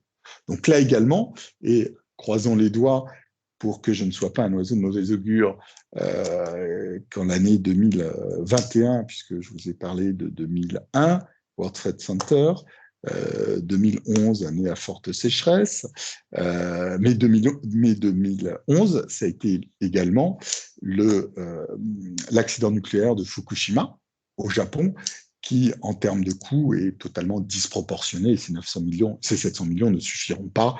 On évoque plusieurs centaines de milliards de coûts de cette catastrophe. Donc, vous voyez, c'est un peu disproportionné, mais au moins, ça permettra d'avoir une première indemnisation à destination des particuliers sur la base d'une responsabilité sans faute. Enfin, le dernier point, et je ne pouvais pas finir, et j'ai même rajouté un autre point suite à la présentation de Maître Craponne, mais donc c'est mon avant-dernier point, c'est le risque de pandémie. Alors, j'ai commencé par vous dire que ce risque n'était pas assurable, Pourquoi? Parce que il va à l'encontre du principe de base que je vous ai évoqué, qui est le principe de la mutualisation, qui est vraiment la base de l'assurance. Malgré tout, les assureurs et la Fédération française de l'assurance en l'espace, un peu comme ce qui avait été fait en 2001, en l'espace de 2 mois, a proposé au pouvoir public un mécanisme d'assurance pour couvrir de tels risques. Je vous rappelle juste que le coût estimé en novembre dernier, le coût économique pour la France de la première pandémie, nous l'avons estimé à 80 milliards d'euros, puisque le gouvernement nous avait annoncé une perte de 8,2% du PIB, une baisse de 8,2% du PIB. Donc par rapport au PIB national, on avait pu faire des estimations de ce coût pour arriver à cet atterrissage de 80 milliards. Et donc, vous pouvez bien imaginer que ces 80 milliards sont totalement disproportionnés par rapport à un montant d'indemnisation. Juste pour rappel, les fonds propres des assurances de dommages aux biens, c'est 50 milliards d'euros. Donc, on aurait dû absorber la totalité des fonds propres des compagnies d'assurance pour pouvoir régler les 3/4 du coût de cette pandémie. Donc, c'était complètement hors de propos. Donc, on a proposé un outil qui puisse être, qu'on a appelé le capital résilient, qui puisse être une indemnisation forfaitaire, donc on passait du principe indemnitaire à un contrat un peu indiciel, où les assurés auraient été informés à l'avance du montant d'indemnisation qui leur aurait été alloué si une nouvelle pandémie était survenue, avec un mécanisme de réassurance, qui était un mixte entre la proposition qui existe aujourd'hui en CatNat, avec une quote-part impliquant la CCR, et un mécanisme proche du GARAT, avec une protection en excess de la part des réassureurs privés, et in fine, une couverture en illimité de l'État. On voulait impliquer l'État, puisque, comme les CatNat, la couverture aurait pu jouer à partir du moment où l'État publiait un arrêté de catastrophe sanitaire. Cette couverture, on proposait qu'elle soit obligatoire également, parce qu'on ne pouvait pas la proposer en option. Il fallait bien évidemment que l'ensemble des entreprises souscrivent à cette couverture afin de la mutualiser au maximum. Et cette couverture n'aurait pu jouer que pour la prochaine pandémie, puisqu'on ne peut pas assurer une maison qui brûle. Ce n'était pas possible de la faire jouer pour la pandémie en cours. Principalement pour ces 2 raisons. 1, parce qu'elle ne couvrait pas la pandémie en cours, ni les variants. Et 2, du fait que ce soit une garantie obligatoire qui aurait joué pour la prochaine pandémie, le gouvernement n'a pas retenu cette proposition des assureurs et propose, et si vous voulez, on pourra en discuter lors des questions-réponses, propose 2 types de réponses. On attend les confirmations écrites du gouvernement. Pour les TPE, PME, un outil de provisionnement du risque à moyen terme défiscalisé, et pour les grandes entreprises d'aménager la réglementation des provisions et la réglementation fiscale en France pour favoriser le développement des captives de réassurance des groupes industriels et de services sur le territoire français. Et donc, en dernier recours, j'ai rajouté, et merci à Maître Carpone de m'y avoir pensé, le risque cyber. Le risque cyber est-il le prochain risque majeur, voire le risque prochain, la prochaine pandémie? Et donc, comme je vous l'ai évoqué, pandémie, risque systémique inassurable. Je ne pense pas. Je ne le pense pas à 2 conditions.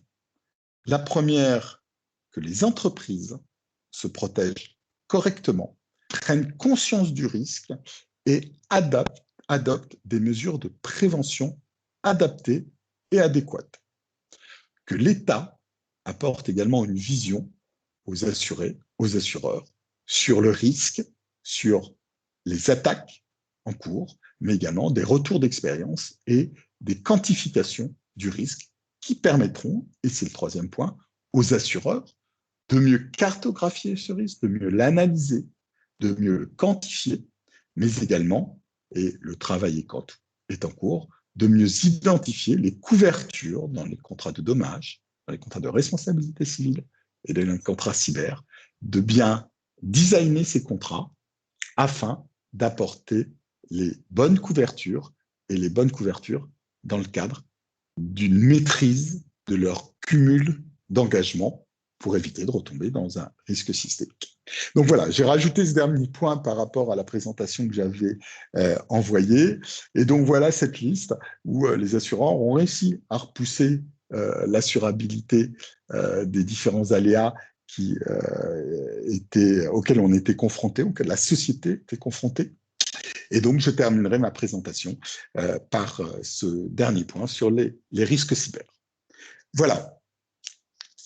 Et bien évidemment, comme les autres intervenants, je suis à votre disposition pour répondre à vos questions. Merci beaucoup, M. Delcamp, pour votre présentation. On va rebondir sur les risques cyber. On avait une question pour Maître Craponne, d'un participant, qui pourra du coup, s'il le souhaite, compléter sa question.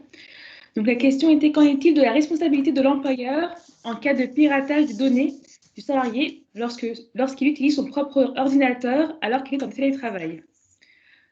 Donc je reprends la responsabilité de l'employeur à l'égard de son salarié. Voilà. Alors, vaste question. Alors, tout d'abord, un point important, et M. Delcamp l'a bien rappelé, sur la question du cyber, il ne faut vraiment pas se focaliser que sur la cyberassurance. On a un vrai travail pédagogique à l'égard des entreprises qui doivent faire le nécessaire pour réduire ce risque au maximum. Et justement, c'est ce qui me permet de rebondir sur cette question, parce que, en principe, si on veut être totalement sécure sur une entreprise, le télétravail ne doit pas se faire avec des ordinateurs personnels, ou alors via des accès réellement sécurisés, donc via des VPN, etc. Ce qui fait que, en principe, si le travail est fait correctement, le réseau privé du salarié ne doit pas interférer avec le réseau professionnel de l'entreprise. Donc techniquement, le risque ne devrait pas se produire. En revanche, on a constaté effectivement lors du premier confinement, comme je le disais tout à l'heure, on a eu une contrainte vis-à-vis du télétravail, à être obligé de mettre ça un petit peu à marche forcée. Donc effectivement, les mesures n'ont pas forcément été prises suffisamment rapidement.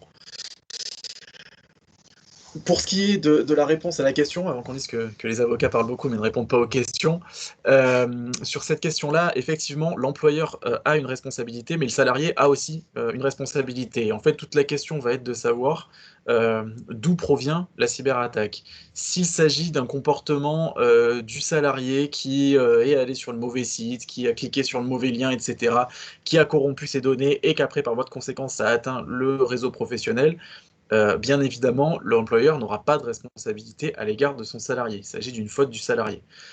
Ce qui n'empêche pas que l'employeur aura une responsabilité derrière si les données sont corrompues, etc. Mais ce sera à ce moment-là de la responsabilité du fait de son salarié. En revanche, si effectivement on imagine l'hypothèse d'une cyberattaque qui vise l'entreprise, qui arrive sur l'ordinateur du salarié, à ce moment-là, effectivement, il y aura une responsabilité, mais c'est une responsabilité qui n'aura rien de particulier par rapport au contrat de travail. C'est une responsabilité que de toute façon, à toute entreprise qui subit une cyberattaque, dès lors que des données de tiers ou de collaborateurs de l'entreprise sont corrompus, l'entreprise a effectivement une responsabilité. Alors après, attention sur ces risques-là, en général, et c'est d'ailleurs tout l'intérêt de la cyberassurance, tout se joue dans les premiers jours de la détection de l'attaque. Et l'intérêt de la cyberassurance, c'est justement son volet assistance, qui permet aux entreprises de réagir rapidement via la mobilisation d'une batterie d'experts qui vont pouvoir enrayer l'attaque rapidement. Donc, ce qui fait que le principal risque pour les entreprises aujourd'hui, en tout cas, il réside dans les frais occasionnés par une attaque. Donc ça va être les frais de communication pour redorer l'image de la société, les frais de notification aux personnes concernées, puisque le RGPD impose, en cas de violation des données, une information à la fois aux autorités de contrôle, donc en France la CNIL, mais aussi aux personnes concernées en cas d'atteinte à leur vie privée, et en l'occurrence aux salariés. Donc tous ces frais de notification vont engendrer des coûts assez importants pour l'entreprise. On a pu voir des entreprises qui avaient des frais de notification à plus d'1 million d'euros. Donc effectivement, il y aura une responsabilité de l'employeur, mais une responsabilité qui est, j'allais dire, générique à l'égard de toute personne qui subirait les conséquences d'une cyberattaque. J'espère avoir répondu à la question attendue. Je compléterai juste par un petit point, c'est qu'il existe également une couverture qui s'appelle la responsabilité civile des mandataires sociaux, la RCMS ou DNO en anglais, qui peut être impactée par des cyberattaques et là, qui vient couvrir la responsabilité en cas de faute de gestion éventuellement du dirigeant. Alors, effectivement, ces polices, alors, en général, on les présente de manière un peu sous forme de package. Je parle comme si je distribuais de l'assurance, mais même ne serait-ce qu'en termes de formation et de présentation, les polices, effectivement, RCMS, police fraude et police cyber, sont très liées. Parce que justement, on a beaucoup d'hypothèses où les polices RCMS ou fraude sont activées à la suite d'une cyberattaque. Donc effectivement, le lien est aussi important. Merci pour votre réponse, Monsieur Bruguet. Pascal, j'espère que cette réponse vous convient. On a une personne qui a levé la main, donc Madame Laurine Gomez. Peut-être que vous avez une question. Oui, j'utilise l'ordinateur d'une amie, donc c'est M. Jonathan. La question c'était par rapport au... Pas très bien. Vous m'entendez là? Oui, allez-y. Oui, je dis, j'utilise l'ordinateur d'une amie, du coup c'est M. Jonathan. Et maintenant c'était par rapport au risque cyber, c'est destiné à Maître Pierre Craponne, c'est que, est-ce que vous pensez qu'au fur et à mesure que le risque cyber évolue, que vous pensez que le cyber pourrait devenir un risque systémique qui deviendra au final inassurable? Et ensuite, si vous pensez que l'État, avec l'intervention de l'État aujourd'hui, comme on a vu qu'on a mis en place un siège social où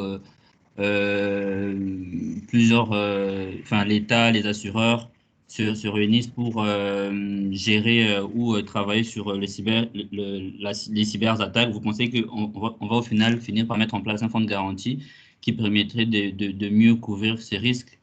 Et ce risque, ensuite, une deuxième question, c'était par rapport au fait que, vous avez dit que les assureurs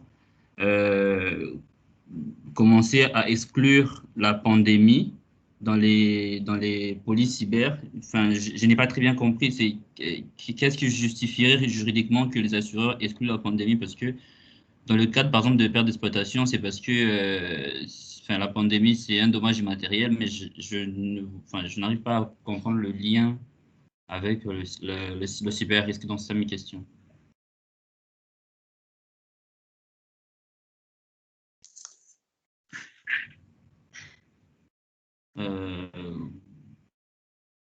C'était ça mes questions. Je ne sais pas si Pierre Craponne, apparemment sa connexion est figée. Parce que je peux vous répondre, à la limite, je vais commencer une réponse très rapide. C'est que, à ce jour, il n'y a pas de velléité de bâtir un fonds pour couvrir le risque cyber ou un pool de co-assurance ou quelque chose de similaire au Gerat ou à la CatNat. Pour vous dire, un encaissement en France du risque cyber des contrats assurance, c'est 130 millions d'euros, 0,2% de l'encaissement global de l'assurance non-vie. Donc on est encore très très limité en termes de couverture, on n'a pas de problématique. Le seul point qu'il faut avoir en tête, c'est que c'est un marché qui évolue dans le marché des risques d'entreprise, qui est en plein hard market, et donc il y a des difficultés comme l'incendie, comme la RC, pour trouver des capacités. Le deuxième point sur risque pandémie, les exclusions sont sur les contrats de dommages aux biens et de RC, ont eu lieu en fin d'année, l'an dernier. Donc sur la partie cyber, à ce jour, je n'ai pas de connaissance d'exclusion de la pandémie dans les contrats cyber. Je ne sais pas si Pierre Craponne, à qui était destinée cette question, est revenu dans l'échange.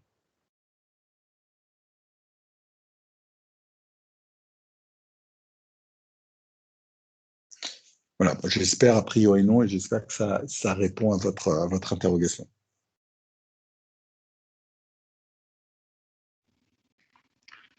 Ah, Maître Pierre Capone, ok. Bon, on va passer. On avait donc une personne qui avait levé la main, qui avait aussi 2 questions.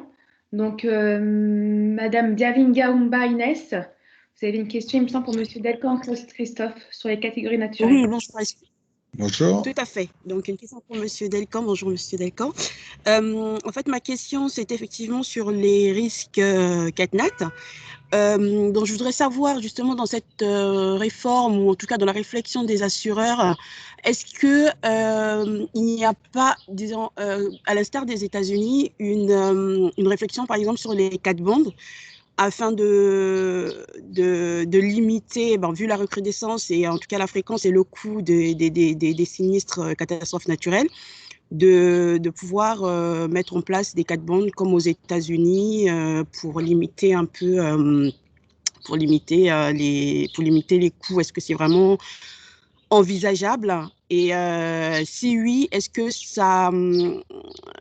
ça impliquerait, disons, ça aurait une conséquence sur le désengagement de l'État, par exemple, du coup, sur ce point-là? Et Alors, au contraire, ça va le quels seraient les renforcer. avantages des cat bonds dans ce Alors, sens, non, par mais exemple? au contraire, ça va le renforcer. Parce que les cat bonds, c'est de la rétrocession. Et aujourd'hui, la CCR, et pour la première fois, a dû lancer, il y a 2 ans peut-être, un véhicule sur le sujet, en tant que réassureur, va effectivement se réassurer sur le marché. Mais à partir du moment où c'est une assurance obligatoire avec une réassurance d'État obligatoire, c'est au réassureur, la CCR, d'aller se protéger. Alors, sur la partie tempête, qui n'est pas dans le cadre du régime des CatNat, là, les assureurs peuvent aller directement, effectivement, souscrire des CAT. Mais dans le cadre du régime des catastrophes naturelles, c'est un outil qui n'est pas pertinent tant que le régime existe aujourd'hui pour les assureurs, mais par contre, il est pertinent pour la CCR. D'accord. Ok, merci.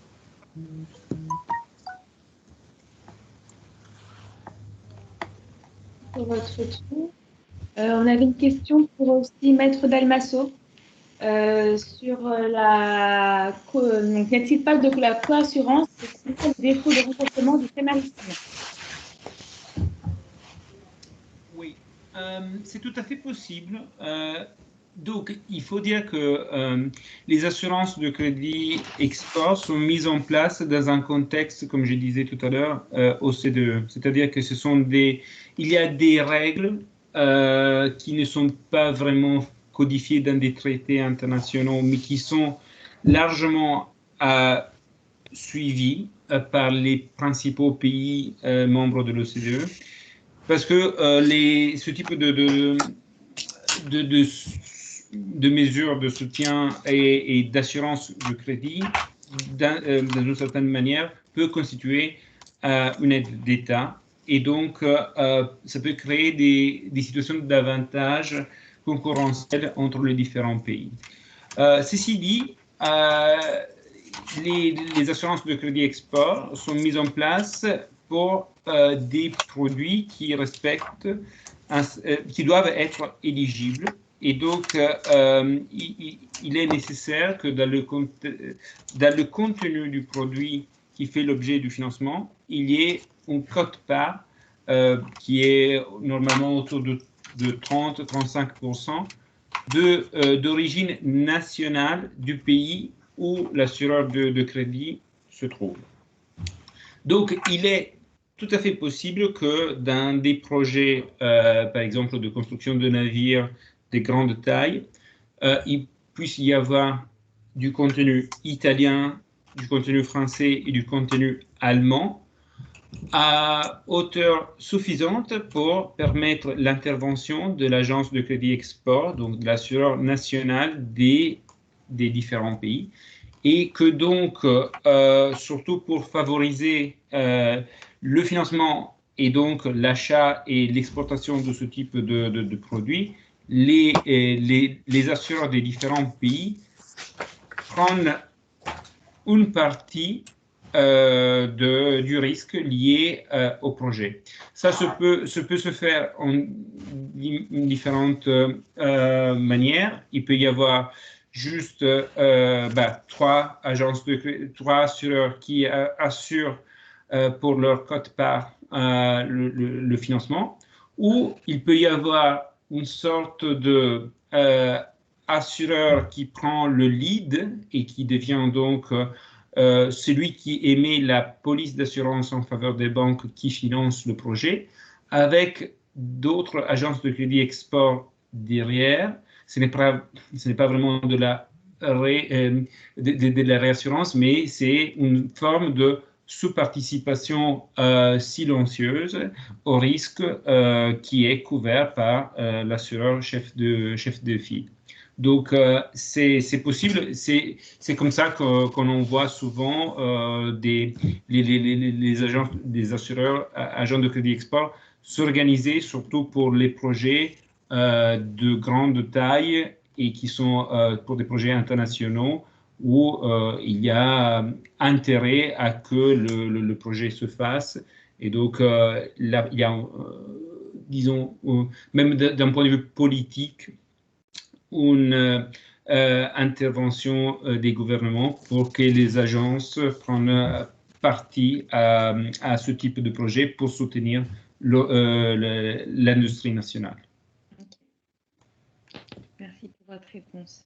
Maître Crapin, vous êtes de retour? Oui, absolument. Absolument. Une petite coupure de réseau. Ce n'était pas une cyberattaque. Aucun problème. Vous souhaitiez une question, oui, qui avait été je vais peut-être répondre à la question qui a été posée. Donc la question portait sur effectivement le cyber-risque. Est-ce que ce sera un risque systémique? Est-ce qu'on aura de l'assurance obligatoire? Alors, je ne pourrais pas dire ce qui sera, mais à mon avis, risque systémique, non, ça ne peut pas être un risque systémique parce que justement, comme l'expliquait Monsieur Delcamp, comparé à une pandémie, on voit mal une cyberattaque toucher simultanément toutes les entreprises du monde ou même toutes les entreprises d'un pays. Ça peut arriver, on peut avoir un blocage d'un pays, un blocage d'une région, mais il n'y aurait pas vraiment d'intérêt à ce que tout le monde soit touché en même temps du côté d'un hacker. D'autant que, comme je l'expliquais, la cyberattaque, c'est pas uniquement les cyber-risques, c'est pas uniquement les cyberattaques justement. Ça couvre aussi tout ce qui va être les erreurs humaines, etc., qui là aussi sont par nature assurables puisqu'elles sont aléatoires. Après, est-ce qu'on aura une assurance obligatoire? En l'état actuel, je ne pense pas, mais c'est pas impossible. Pourquoi pas, à l'instar de en construction des dommages ouvrages, des RC décennales, etc. On peut avoir certaines assurances obligatoires parce que justement il faut protéger aussi des intérêts de tiers. C'est l'objectif de l'assurance automobile, c'est protéger les victimes. Pour la cyberattaque, pourquoi pas? Sur le volet responsabilité, c'est pas forcément inenvisageable. Et je fais aussi le lien avec la dernière question qui m'était posée sur une cyberattaque qui aurait engagé la RCMS. Alors non, j'ai pas d'exemple de cyberattaque qui a engagé la RCMS. En revanche, là où la responsabilité d'un dirigeant pourrait être engagée, à mon avis, ce serait justement sur un défaut de souscription d'une assurance cyber. Alors, pas de manière systématique et automatique, mais sur certains secteurs d'activité. Je prends l'exemple d'OVH. Alors encore une fois, parce que suite à ma première interview sur le sujet, j'ai eu beaucoup de retours. Je n'ai pas vu les polices d'assurance OVH, je ne suis pas l'avocat d'OVH, donc je n'ai pas les contrats en main. Donc ce que je vous dis est purement hypothétique. Mais en revanche, une entreprise qui exploite l'activité qu'exploitait OVH, qui ne souscrirait pas une police cyber, sans dire qu'elle serait applicable dans le litige actuel, mais effectivement quelqu'un qui manipule énormément de données, qui est sur le secteur informatique, la police cyber, elle me paraît indispensable. Donc effectivement, un dirigeant qui n'aurait pas souscrit une telle police est susceptible d'engager sa responsabilité, donc de voir sa RCMS activée. Sauf à ce que ce défaut de gestion, nous sommes d'accord, fasse l'objet, à savoir la non-souscription, l'absence de souscription d'une police RCMS, ne fasse l'objet d'une exclusion formelle au titre de leur contrat. Bien entendu, bien entendu. Oui, non, non, ça c'est pour ça que sur ces contrats-là, c'est toujours délicat quand on m'interroge sur les exclusions, les garanties types, etc. Parce que justement, par nature, si on a un contrat type, c'est un contrat qui, alors je vais être un peu cash, mais pour moi, un contrat cyber type, c'est un contrat qui ne fonctionne pas ou qui ne fonctionnera pas dans les hypothèses pour lesquelles il faudrait qu'il fonctionne. Il faut absolument que le contrat soit adapté et que le contrat soit sur mesure.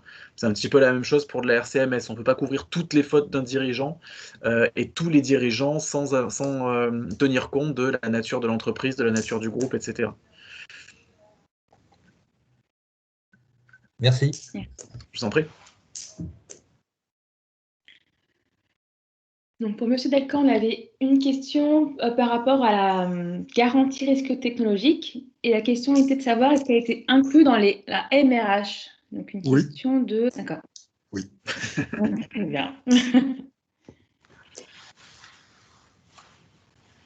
Donc la même personne avait posé une deuxième question. Au vu des risques majeurs présentés, comme pour la CatNat, les primes sont-elles prélevées forfaitairement avec la MRH? Et dans ce cas, il n'y a que les particuliers qui contribuent au pot commun. Ou existe-t-il d'autres sources de ressources? Alors, sur les CatNat, tout le monde cotise, entreprises, particuliers, collectivités locales, tous les contrats de dommages aux biens. Sur le nucléaire, c'est les primes RC des exploitants nucléaires. Sur les technologies, c'est dans le cadre des contrats de dommages, des habitations, des copropriétés. Sur le terrorisme, c'est tous les contrats entreprises pour qui ont une couverture spécifique au-delà de 20 millions d'euros d'engagement. Vous avez une surprime de 12 et 18%.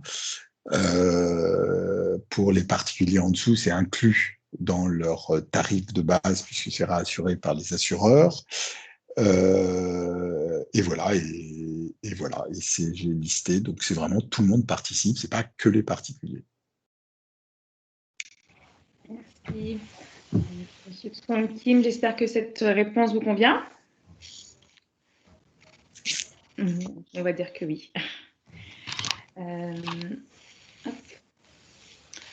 Mais il y avait une dernière question, oui, il me semble, enfin non, une autre question pour M. Delcan. Donc, les assureurs pourront-ils garantir l'effet Carrington, éruption solaire?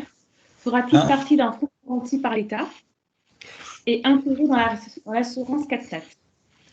Alors, sur les éruptions solaires, on est loin, loin, loin du sujet, même s'il y a eu 2 de mémoire. Il y en a une au Canada qui a entraîné un problème sur le réseau électrique. Mais pour moi, c'est comme le cyber. À partir du moment où vous avez à ce jour une surtension, par exemple électrique, qui va générer un incendie, le contrat de dommage aux biens couvre l'incendie, quel que soit le fait générateur.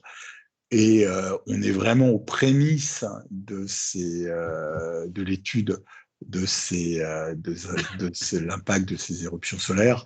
Donc, c'est vraiment beaucoup trop tôt pour parler d'une spécificité ou d'une couverture dédiée ou d'un montage de réassurance. C'est vraiment une anticipation. On n'en est vraiment pas encore là. Très bien. Maître Craton, on avait une question de Madame Moussa Sarah. Donc, la multiplication des attaques est-elle une opportunité pour le marché de la cyberassurance? Alors, oui, très, très clairement. En revanche, on a une difficulté, parce qu'on le voit avec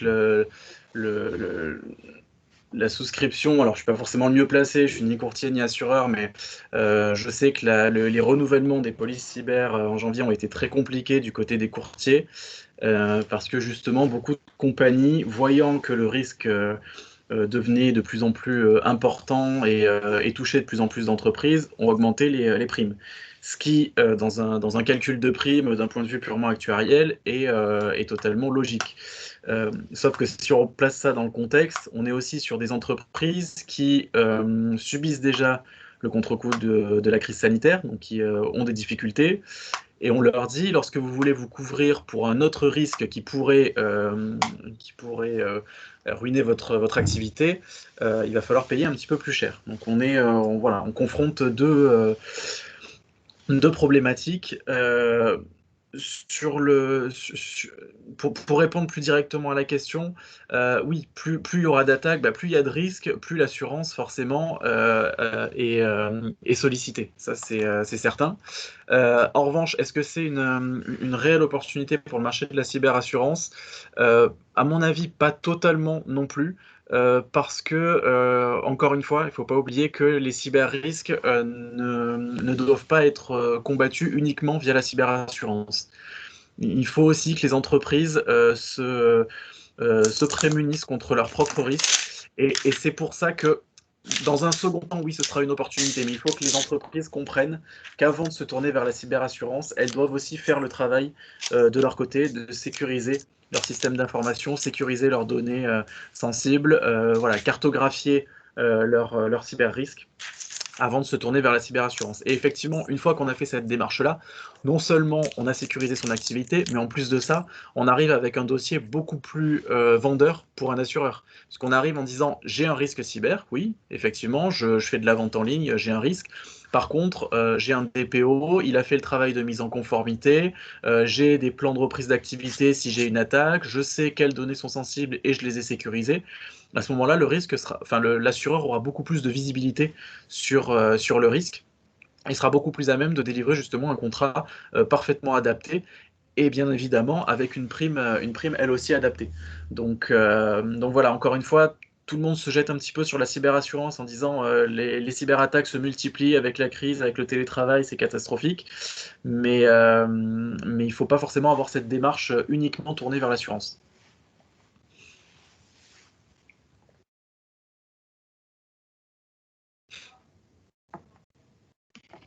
Excusez-moi. Merci pour votre réponse. Alors, on a une dernière question. Moussa, donc Sarah est satisfaite de la réponse. Elle remercie. On a une question de Charles. Je ne la vois pas entièrement, donc si... Bon, c'est bon. Je la vois. Donc, qui aurait voulu savoir si les données collectées sur le cyber-risque, pour le cyber, vous permettraient d'effectuer une modélisation des risques satisfaisante, donc des risques triangles satisfaisantes. Et si cela n'est pas le cas, quelle méthode actuarielle utilisez-vous? Alors, je pense qu'effectivement, j'ai été un petit peu trop orienté assurance dans mon propos. Me concernant, je suis avocat et DPO. Donc, je ne fais pas d'actuariat, je ne distribue pas de police cyber. Je n'ai même pas d'intéressement sur la distribution des polices cyber.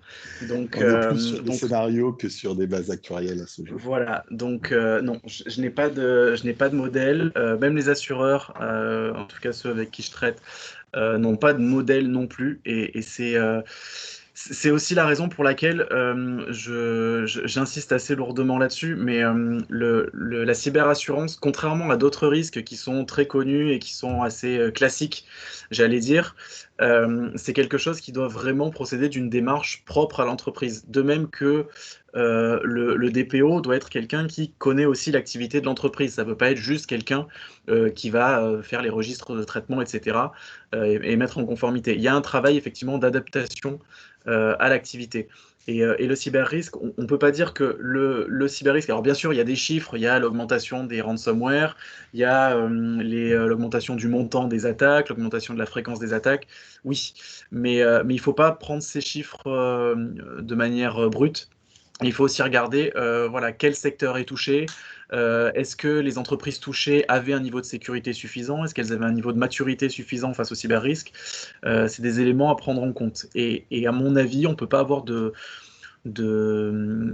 système de calcul complètement automatisé qui permettrait de dire effectivement une entreprise du secteur de la santé avec tant de personnes, son risque, on l'évalue à temps, sa fréquence à temps. Ça ne peut pas être aussi automatique. Il y a une énorme dimension humaine dans le cyber-risque, et une dimension humaine, une dimension physique aussi. L'entreprise elle-même, est-ce qu'elle est sécurisée? Est-ce qu'elle est exposée au risque et pas seulement au risque informatique?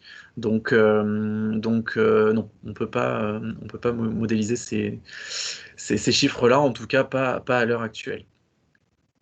Très bien. Et je pense que ça répond aussi à la Deuxième. seconde question.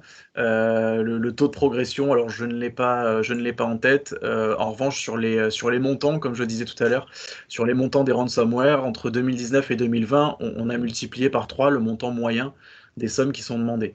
Donc effectivement, c'est quelque chose qui est quand même révélateur. Et je pense qu'on aura un contre-coup de la crise sanitaire, parce qu'au jour d'aujourd'hui, les hackers n'ont pas forcément d'intérêt à aller demander des rançons. Alors, sur les hôpitaux, oui, parce qu'effectivement, ils sont en flux tendu, ils ont besoin de poursuivre l'activité, ils ont besoin de sauver les personnes. Donc nécessairement, il y a besoin de poursuivre l'activité. En revanche, sur d'autres secteurs, non, enfin oui, il y aura probablement plus d'attaques, mais les hackers ont effectivement plutôt intérêt à attendre que les entreprises reprennent de l'activité avant de les enterrer définitivement. Et pour compléter, je partage le fait de faire très attention aux chiffres qui sont communiqués par des compagnies ou des auditeurs ou des cabinets de conseil qui ont intérêt à orienter les chiffres dans un sens. Pour ma part, les seuls chiffres crédibles, ce sont les chiffres américains de la NIC, qui est l'équivalent de la CPR en France. Et là, je vous mettais les chiffres officiels du rapport SURP des contrats cyberbranche pure aux États-Unis. Sur 5 ans, vous voyez, c'est les seules données consolidées que l'on a en termes de sinistralité, avec un très fort rebond entre 18 et 2019 de plus 13 points. Et on s'attend à une progression encore plus forte entre 2019 et 2020, où on arrivera à des seuils peut-être de non-rentabilité du produit. Et au niveau des primes, alors qu'aux États-Unis, on avait des progressions à 2 chiffres sur les dernières années, pour la première fois entre 2018 et 2019, on a une stabilité de l'encaissement, puisqu'on a une baisse de moins 0,22% de l'encaissement aux US. Je vous remercie. Pour compléter ce point-là, deux éléments. Effectivement, sur la gravité des risques cyber, c'est les Lloyds c'est une étude qui commence à dater, mais qui, à mon avis, est toujours d'actualité. Les Lloyds comparent les risques cyber aux catastrophes naturelles. Alors là aussi, il ne faut pas prendre pour argent comptant cette comparaison. Mais en termes de gravité, c'est quand même assez révélateur. Une attaque cyber sur une entreprise, ça peut réellement la mettre à mal en quelques jours. Donc voilà, ce point est important. Et effectivement, je rejoins M. Delcamp sur la question de se méfier un petit peu des chiffres et des informations qui sont présentées. Moi, j'ai l'habitude, quand je fais des formations sur la cyberassurance, de communiquer un tableau sur lequel j'étais tombé une fois, un tableau de comparaison des programmes de cyberassurance en fonction des assureurs. Donc on avait une ligne avec tous les assureurs, une colonne avec toutes les garanties, et avec des cases cochées en disant tel assureur garantit tel risque. Alors, je ne sais pas comment ce tableau a pu être fait et a pu sortir, parce que la quasi-totalité des polices de cyberassurance sont assorties de clauses de confidentialité. Pourquoi ? C'est pas simplement parce que les assureurs veulent garder cachées leur garantie et leur rédaction. C'est parce qu'une entreprise qui s'affiche comme couverte par une police de cyberassurance devient une cible pour les hackers. Parce qu'ils vont se dire, derrière, il y a un assureur qui va payer la rançon. Alors, c'est pas du tout aussi automatique. Les assureurs ne payent pas les rançons de manière automatique. Il y a une étude, une négociation qui est faite. Si vraiment il n'y a pas d'autre solution, à ce moment-là, oui, on envisage de payer la rançon après négociation. Mais quoi qu'il en soit, voilà, le fait de s'afficher comme couvert par une police de cyberassurance fait de vous une cible de facto. Donc, le fait que ces garanties, ces polices soient confidentielles, déjà tempère un petit peu ces informations sur les garanties. Et encore une fois, on ne peut pas dire AXA garantit effectivement bien l'assistance, Hiscox garantit mieux la responsabilité, parce que le contrat d'assurance est par nature adapté à l'entreprise. Donc on n'a pas de contrat type AXA, de contrat type Hiscox, ou Allianz, ou enfin, peu importe. Il y a quand même des contrats types sur les TPE-PME. Autant je vous rejoins sur les PME du design, sur les grands comptes, autant ça a été effectivement une volonté de souscrire rapidement, et d'ailleurs ils y reviennent, mais il y a quand même des contrats types sur le bas de segment pour couvrir le risque cyber. Et une question, le tableau que vous évoquez ne provient pas de l'IRT Systemix, par exemple, par hasard? Bah écoutez, je vais le rechercher. Ouais, c'est pas grave, c'est pas grave. J'ai- C'est simplement un petit clin d'œil pour si vous saviez la source de ce tableau. Je pense que je vais le retrouver. Ok, je ferme la parenthèse. Merci. Alors, il est 10h45, donc on va prendre une dernière question pour Maître Dalmasso, qui était donc quels sont les risques couverts par une police d'assurance de crédit export? Les risques rentrent dans la catégorie de ce qu'on appelle le risque politique commercial, mais globalement, c'est le risque du non-remboursement du prêt.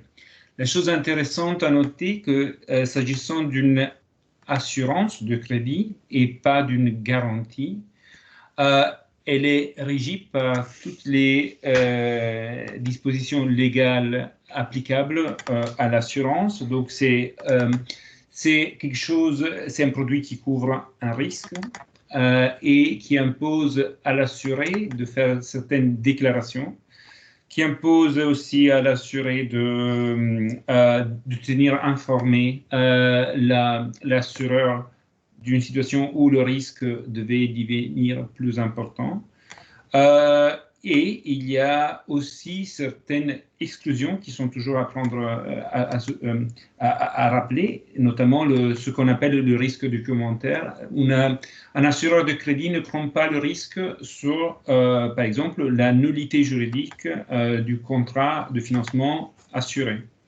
Ça, c'est quelque chose qui reste toujours à la charge de la banque qui s'occupe de mettre en place ce type de financement. Il faut aussi dire que, donc, vu qu'il y a des obligations de la part de l'assuré de faire des déclarations et de dire d'une certaine manière la vérité, l'omission de certaines déclarations ou de faits qui, si connus, auraient imposé des conditions différentes ou auraient même emmené l'assureur à ne pas assurer le risque, sont des éléments très importants et applicables à ce type de produit. La chose n'est pas négligeable si on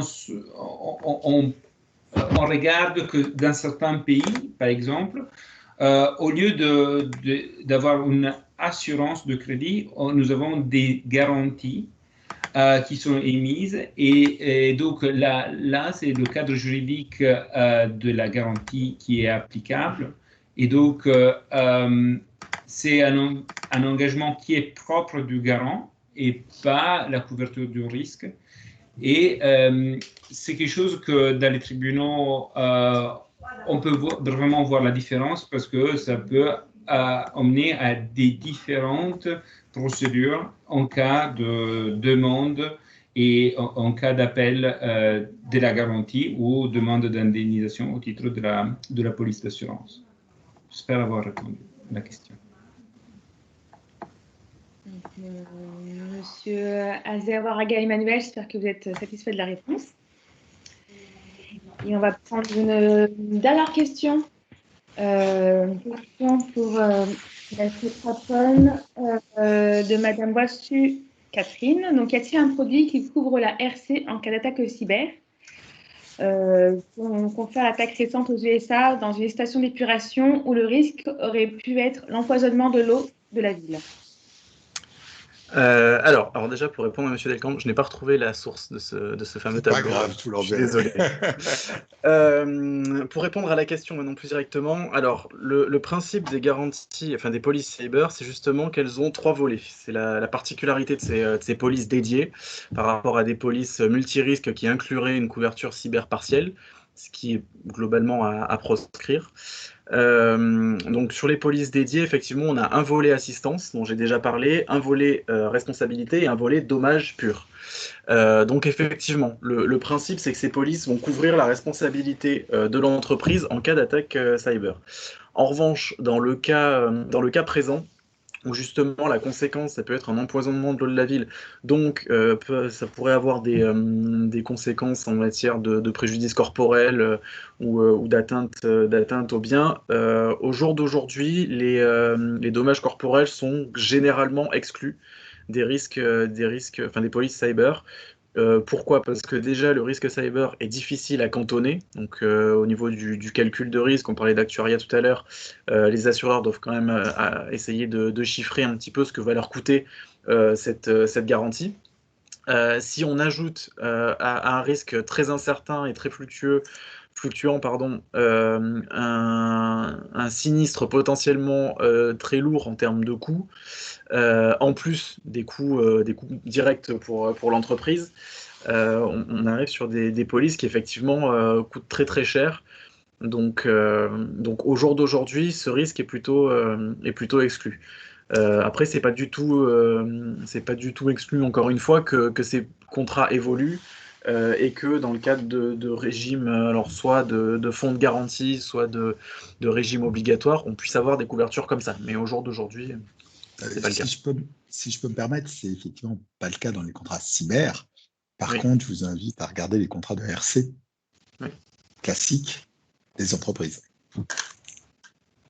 Et là, c'est pour ça que je vous parlais aussi de faire attention à l'articulation entre les contrats cyber et les contrats RC classiques, parce que du coup, on se retrouve avec des situations où d'un côté, on a un contrat cyber qui va exclure les préjudices corporels. De notre côté, on va avoir un contrat RC classique qui va potentiellement, alors ça, c'est pas du tout systématique, hein, mais qui peut potentiellement exclure les conséquences d'une attaque cyber, justement. Donc voilà, d'où l'intérêt de faire attention aux contrats qui sont souscrits et de s'assurer que tous les risques qu'on envisage soient bien souscrits.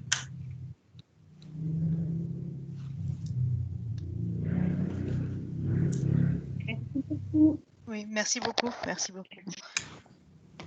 Très bonne réponse. Merci beaucoup.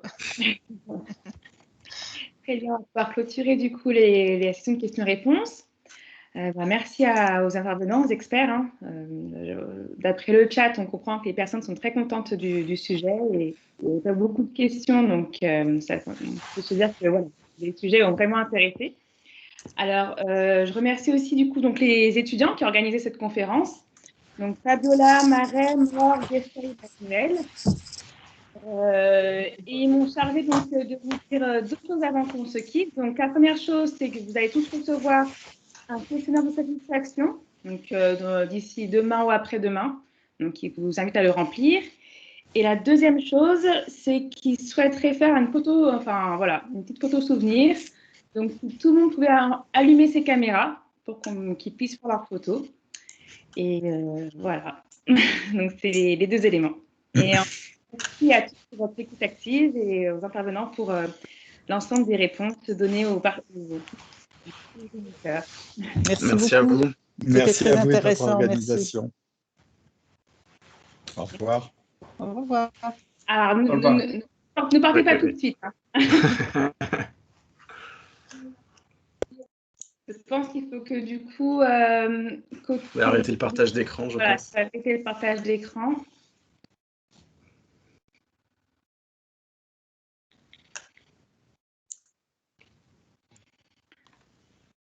Voilà, bon allez, je prends la photo. Voilà, c'est bon. Merci beaucoup. Merci beaucoup à tous. Au revoir. Au revoir. Bonne soirée, au revoir. Merci, au revoir. Allez, Au c'est revoir. bon. Bonne soirée. Bonne soirée. Merci, au revoir.